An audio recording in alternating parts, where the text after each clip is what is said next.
Thanks for being here. My name is Manny, and this is Manny Studio, where we make music, talk about music, and whatever else I freaking fill my days with.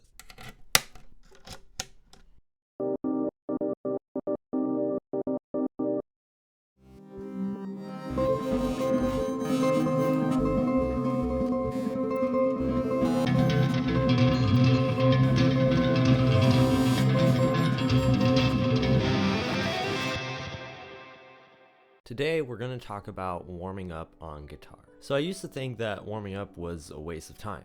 There's only so many hours in a day, and guitar is such a difficult instrument, and you want to get straight into the music as fast as you can. But over the last year or so, I've developed a different relationship with warming up. And if you want to be able to play something like this, or even this,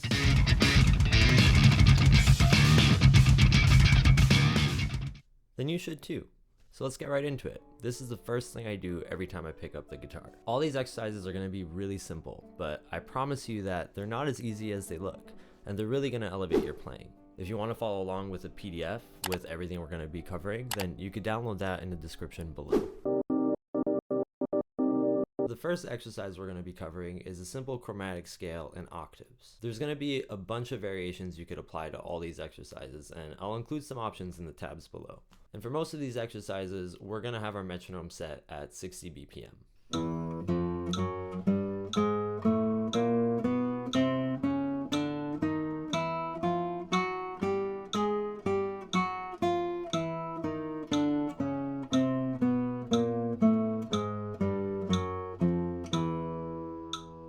So obviously there I was working in eighth notes, but you could apply it to whatever your level is at. You could work in quarter notes, half notes, or even whole notes if that's what you need, and then build it up from there. I usually like to start with quarter notes and then build up to eighth notes, triplets, and 16th notes. You could also choose to separate the voices instead of playing them harmonically and use different right-hand finger combinations. One that I really like is P, A, and I, M. It looks a little bit like this.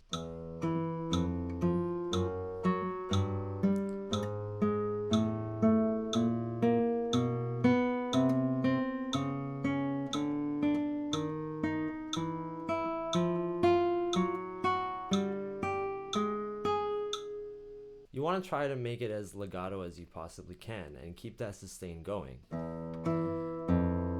I'm holding that E when I put down the F, and then I hold the F when I move.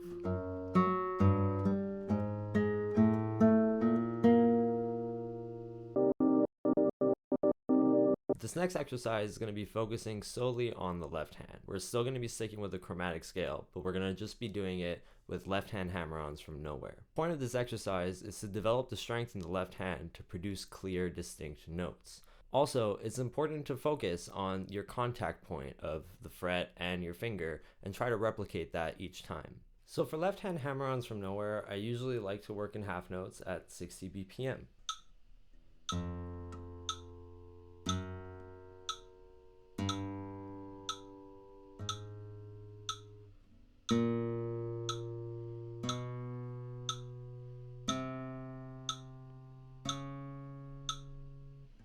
And so on and so forth. I don't want to bore you with the whole exercise, but I think you get the point. Don't forget to include pull-offs on the way back. This exercise looks really simple, but it was really hard for me to do properly at first. Over time, it became easier and easier, and I feel like my left hand strength has really developed.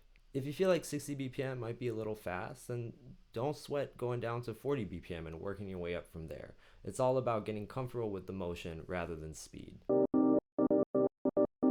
We're going to turn off our metronome for our third exercise and really just focus on slow and controlled motions. The whole point of this one is to get used to using our left hand fingers in opposing motion and to develop some sort of independence between them. It's a lot easier when we're using our first and second finger, but it becomes a lot more difficult when trying out our third and fourth finger. For this exercise, we want to place down all of our fingers on the third string on frets 5, 6, 7, 8. We're not going to use our metronome for this one, and we're really just going to focus on slow and controlled movement. We're going to start with our first and second finger combinations, but make sure to go through all the possible options like 1 and 3, 1 and 4, 2, 3, 2 and 4, and 3 and 4.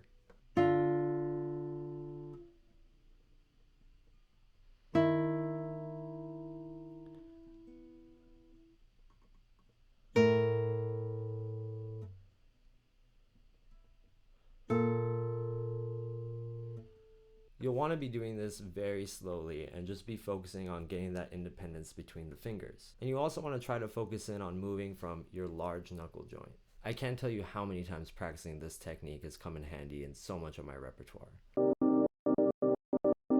Lastly, we've done a lot of left hand stuff, so the last exercise is going to be focusing on right hand independence. You're going to want to plant your P, I, M, and A fingers on strings 4, 3, 2, and 1, and put your metronome at 60 BPM.